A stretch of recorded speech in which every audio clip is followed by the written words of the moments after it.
بسم اللہ الرحمن الرحیم۔ السلام علیکم ورحمۃ اللہ وبرکاتہ۔ ہیلو ویورز، امید کرتا ہوں آپ سب خیریت سے ہوں گے۔ چلیے بڑھتے ہیں آج کی کہانی کی طرف۔ داستان امیر حمزہ، ایپیسوڈ 30، اور کہانی کا نام ہے حلب کا قید خانہ۔ عزیز مصر نے امیر حمزہ کو ایلچیوں کے ذریعے اطاعت کا پیغام بھیجا اور پھر خود بھی اپنے وزیروں اور امیروں سمیت ان کی خدمت میں حاضر ہوا۔ اس نے امیر کے قدموں کو بوسہ دیا، لندور اور عادی پہلوان کے ہاتھ چومے، عمر و عیار کو خوش کرنے کے لیے اشرفیوں کی 1000 تھیلیاں اسے عنایت کی۔ اسی طرح استفتاء نوش، صدف نوش اور دوسرے پہلوانوں کو بھی تحفے تحائف دے کر خوش کر دیا۔ امیر حمزہ عزیز مصر کا اخلاق دیکھ کر حیران رہ گئے۔ وہ بار بار کہتا تھا، حضور میری بڑی خوش نصیبی ہے کہ آپ یہاں تشریف لائے، یہ سلطنت کیا چیز ہے؟ کہیے تو ساری دنیا آپ پر قربان کر دوں۔ انسان خوشامد اور تعریف کی باتیں پسند کرتا ہے۔ امیر حمزہ میں بھی یہ کمزوری تھی۔ عزیز مصر نے خوشامد اور تعریف کا ایسا جال بچھایا کہ امیر اس میں پھنس گئے، اور انہوں نے عزیز مصر کی یہ درخواست قبول کر لی کہ شام کو دعوت میں شریک ہوں گے۔ ادھر عزیز مصر نے اپنے محل میں دعوت کا شاندار انتظام کیا۔ ادھر امیر حمزہ نے لشکر کی نگرانی کے لیے استفتاء نوش اور صدف نوش کو چھوڑا اور خود تمام دستوں کو لے کر شہر میں داخل ہوئے۔ لوگوں نے نعروں سے ان کا استقبال کیا اور سب کے گلے میں پھولوں کے ہار ڈالے۔ شہر میں چراغاں کیا گیا تھا اور گلی کوچوں میں ایسا ہجوم تھا کہ کھوے سے کھوا چھلتا تھا۔ عزیز مصر اپنے امیروں اور وزیروں سمیت امیر حمزہ کے استقبال کے لیے محل کے دروازے پر موجود تھا۔ وہ مہمانوں کو نہایت عزت سے محل میں لے گیا اور دسترخوان بچھانے کا حکم دیا۔ غلاموں نے آنن فانن 1000 قسم کے کھانے دسترخوان پر سجا دیے۔ عادی پہلوان کی آنکھیں خوشی سے چمکنے لگیں اور منہ میں پانی بھر آیا۔ اس نے خوب بڑھ بڑھ کر ہاتھ مارا اور دیکھتے ہی دیکھتے دسترخوان پر جھاڑو پھیر دی۔ عادی کی یہ خوراک دیکھ کر عزیز مصر اور اس کے درباریوں کے ہوش اڑ گئے۔ جلدی جلدی چند بکرے بھنوا کر اس کے آگے رکھے اور عادی انہیں بھی چٹ کر گیا۔ اس پر بھی اس کا پیٹ اچھی طرح نہیں بھرا تھا اور وہ اور کھانا مانگنے کا ارادہ کر رہا تھا کہ امیر حمزہ نے اشارے سے اسے منع کر دیا۔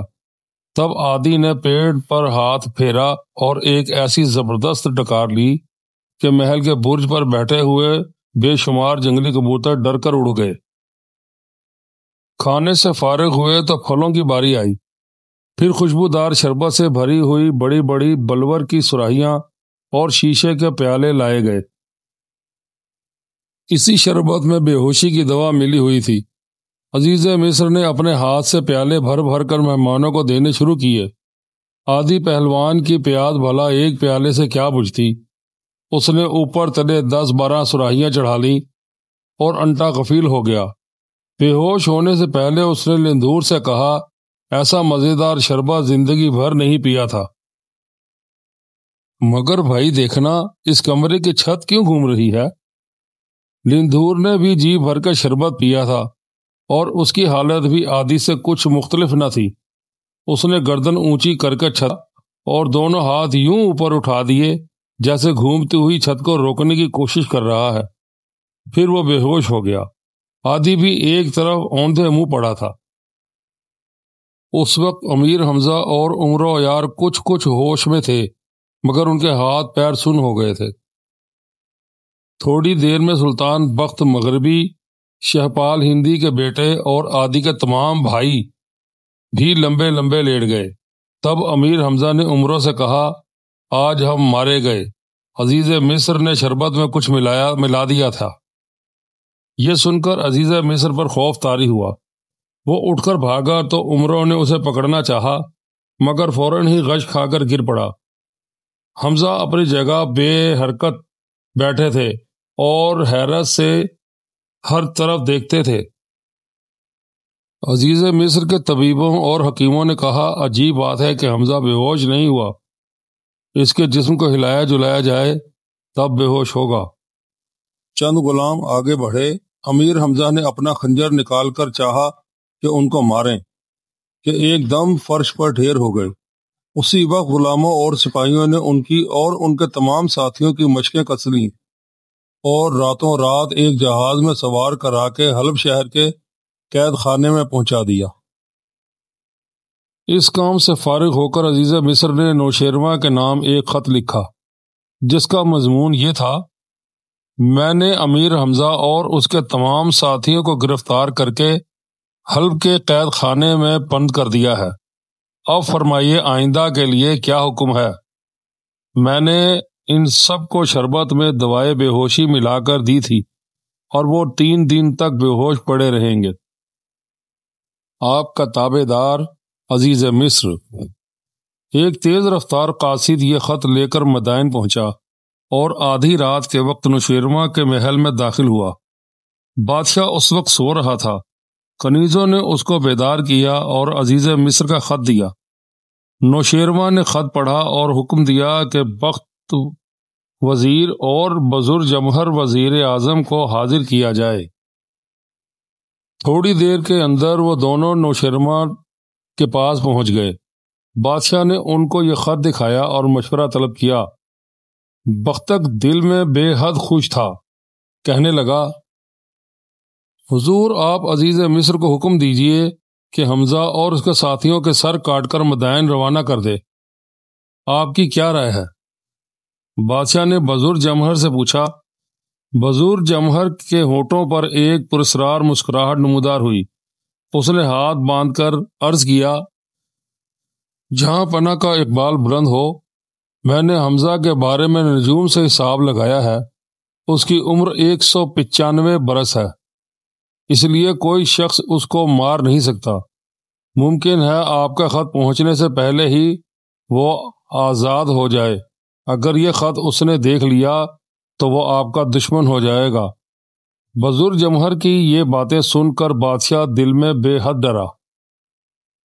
آخر اس نے بختک اور بزر جمہر دونوں کو رخصت کیا اور بعد میں ایک قاصد کے ذریعے عزیز مصر کو یہ پیغام بھجوایا کہ حمزہ اور اس کے دوستوں کو حفاظت سے اپنے پاس رکھو۔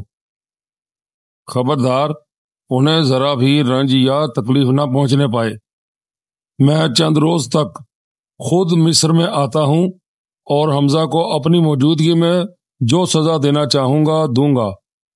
عزیز مصر کو یہ خط ملا تو اس نے حلب کے حاکم کو حکم دیا کہ امیر حمزہ اور اس کے ساتھیوں کو آرام سے رکھا جائے، انہیں کسی قسم کی تکلیف نہ پہنچے۔ مقبل وفادار انہی دنوں مدائن سے واپس مصر کی جانب آ رہا تھا۔ راستے میں اسے خبر ملی کہ عزیز مصر نے امیر حمزہ اور لندھور وغیرہ کو شربت میں دوائے بے ہوشی پلا کر حلب کے قید خانے میں بند کر دیا ہے۔ وہ دن رات منزل مارتا ہوا مصر کی سرحد میں کے قریب پہنچا تو پتہ چلا کہ لشکر کی نگرانی استفتح نوش اور صدف نوش کر رہے ہیں۔ یہ دونوں بھائی امیر حمزہ کے ساتھ دعوت میں نہیں گئے تھے، اس لیے قید سے بچ گئے اور اب دشمن کی فوج سے خون ریز جنگ کر رہے ہیں۔ مقبل وفادار نے ان دونوں بھائیوں سے کہا کہ آپ دشمن کو لڑائی میں مصروف رکھیں اور میں کسی تدبیر سے حلب پہنچ کر امیر حمزہ کو قید خانے سے نکالتا ہوں۔ اس نے سوداگر کا بھیس بدلا اور بہت سا سامان اونٹوں پر لاد کر غلاموں کی ایک جماعت کے ساتھ حلب کی جانب روانہ ہوا۔ حلب شہر کا حاکم عزیز مصر کا داماد تھا، اگرچہ بادشاہ نے اسے حکم دیا تھا کہ امیر حمزہ اور ان کے ساتھیوں کو کوئی تکلیف نہ دی جائے، مگر اس شخص کو قیدیوں پر ظلم توڑنے میں مزہ آتا تھا۔ عادی پہلوان کھائے بغیر کیسے زندہ رہتا؟ حاکم نے جان بوجھ کر اس کی خوراک میں کمی کر دی۔ آخر ایک دن عادی نے کہا، کہیں ایسا نہ ہو کہ میں تجھے کچا چبا جاؤں، اس لیے مجھے تنگ نہ کر اور روزانہ 10 بکروں کی یخنی، 1 دمبے کا قورمہ اور من بھر روٹیاں صبح ناشتے کے لیے بھجوا دیا کر۔ عادی کی یہ بات سن کر حاکم نے حکم جاری کیا کہ اس پہلوان کو 2 روز تک بھوکا رکھا جائے تاکہ اسے اس گستاخی کی سزا ملے۔ اس حاکم کی بیوی کا نام زہرا تھا اور وہ عزیز مصر کی بیٹی تھی۔ انہی دنوں زہرا نے خواب میں دیکھا کہ آسمان میں ایک عالی شان دروازہ کھلا ہے اور اس دروازے میں سے ایک تخت نمودار ہو کر آہستہ آہستہ زمین پر اترا ہے۔ تخت پر ایک نورانی شکل کے بزرگ بیٹھے ہیں۔ زہرا نے ان سے پوچھا، اے بزرگ، آپ کون ہیں؟ انہوں نے جواب دیا، میرا نام ابراہیم علیہ السلام ہے، میں خدا کا پیغمبر ہوں۔ اس شہر کے فلاں بازار میں ایک شخص نے سوداگر بن کر دکان کھولی ہے، اس کا نام مقبل وفادار ہے اور وہ امیر حمزہ کا جاں نثار دوست ہے۔ تم جاؤ اور اس سے مل کر حمزہ کو قید سے نکالنے کی تدبیر کرو۔ اتنا کہہ کر وہ بزرگ دوبارہ آسمان کے جانب چلے گئے اور ان کا تخت نظر سے اوجھل ہو گیا۔ زہرا کی آنکھ کھلی تو اسے یہ خواب اچھی طرح یاد تھا۔ صبح ہوتے ہی وہ اٹھی اور بھیس بدل کر بازار میں گئی جس کا نام حضرت ابراہیم علیہ السلام نے خواب میں بتایا تھا۔ مقبل وفادار کپڑے کی ایک دکان کھولے بیٹھا تھا۔ زہرا نے اسے پہچان لیا اور چپکے سے کہنے لگی، کیوں صاحب، آپ ہی کا نام مقبل ہے اور کیا آپ امیر حمزہ کے جاں نثار دوست ہیں؟ یہ سننا تھا کہ بیچارے مقبل کے پیروں تلے کی زمین نکل گئی، چہرے پر ہوائیاں اڑنے لگی اور اتنا بدحواس ہوا کہ جواب میں ایک لفظ بھی اس کے منہ سے نہ نکل سکا۔ حیران تھا کہ اس عورت کو کیوں کر پتہ چل گیا کہ میں کپڑے کا سوداگر نہیں، امیر حمزہ کا دوست مقبل ہوں۔ اسے چپ دیکھ کر زہرا نے پھر کہا، آپ بولتے کیوں نہیں؟ میں زہرا بیگم ہوں، حلب کے حاکم کی بیوی اور عزیز مصر کی بیٹی۔ اب تو مقبل وفادار کے رہے سہے اوسان بھی جاتے رہے۔ سمجھ گیا کہ زہرا بیگم کی شکل میں قضا آئی ہے۔ خیر، اب راز تو فاش ہو ہی چکا ہے، ہمت سے کام لینا چاہیے۔ یہ سوچ کر مقبل نے کہا، آپ درست فرماتی ہیں، میرا نام مقبل ہے۔ تب زہرا نے اسے زیادہ پریشان کرنا مناسب نہ سمجھا اور اپنا خواب کہہ سنایا۔ مقبل یہ سن کر بے حد خوش ہوا۔ زہرا کہنے لگی، آپ بالکل فکر نہ کیجیے، آدھی رات کے وقت اپنے غلاموں کے ساتھ قید خانے کی عمارت کے نزدیک پہنچ جائیے، میں خود وہاں آؤں گی اور پہرے داروں سے کہہ سن کر امیر حمزہ اور ان کے ساتھیوں کو رہا کرا دوں گی۔ غرض آدھی رات ہوئی تو مقبل نے اپنے غلاموں کو سیاہ کپڑے پہنائے اور تلواریں لے کر قید خانے کی طرف چلا۔ وہاں چاروں طرف فوجی پہرا لگا ہوا تھا اور کسی کی مجال نہ تھی کہ اندر قدم رکھتا۔ اتنے میں زہرا ایک خوبصورت رتھ پر بیٹھ کر آئی۔ اس کے ساتھ کئی غلام سوار تھے اور ان کے پاس اشرفیوں کی بہت سی تھیلیاں تھیں۔ زہرا تھوڑی دیر تک پہرے داروں اور قید خانے کے دروغہ سے کھچر پچر کرتی رہی۔ پھر اس کے غلاموں نے اشرفیوں کی تھیلیاں پہرے داروں میں تقسیم کر دیں۔ اس کے بعد زہرا بانو نے پکار کر کہا، مقبل وفادار اگر یہاں موجود ہوں تو آگے آ جائیں۔ یہ سنتے ہی مقبل وہاں پہنچ گیا۔ پہرے داروں نے اسے سلام کیا اور قید خانے کا دروازہ کھول دیا۔ اندر گھپ اندھیرا تھا۔ مقبل نے مشعل روشن کی اور اندر داخل ہوا۔ اس کے جسم پر سیاہ لباس تھا، ایک ہاتھ میں جلتی ہوئی مشعل اور دوسرے ہاتھ میں چمکتی ہوئی تلوار تھی۔ امیر حمزہ اور ان کے دوست جاگتے تھے۔ انہوں نے دیکھا کہ ایک جلاد سر سے پیر تک کالا لباس پہنے اور تلوار ہاتھ میں لیے چلا آتا ہے۔ عادی پہلوان چلا اٹھا، یا حمزہ خبردار ہو جائیے، یہ موذی ہمیں قتل کرنے آ رہا ہے۔ امیر حمزہ کر ہی کیا سکتے تھے، ان کے جسم کا بند بند لوہے کی زنجیروں میں جکڑا ہوا تھا۔ اور یہی حال دوسرے پہلوانوں کا تھا۔ یکا یک عمر و عیار کے حلق سے خوشی کا نعرہ بلند ہوا۔ اس نے مقبل کو پہچان لیا تھا۔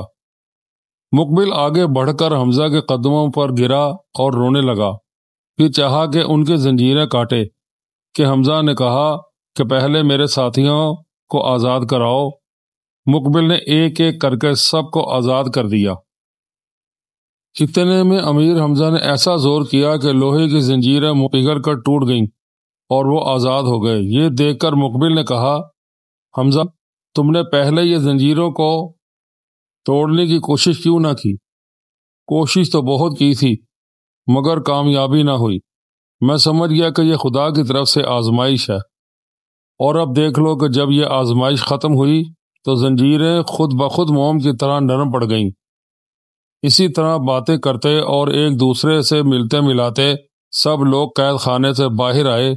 مقبل نے زہرا بیگم سے حمزہ کو ملوایا اور بتایا کہ اسی نیک عورت کی وجہ سے مجھے یہاں آنے کا موقع ملا ہے۔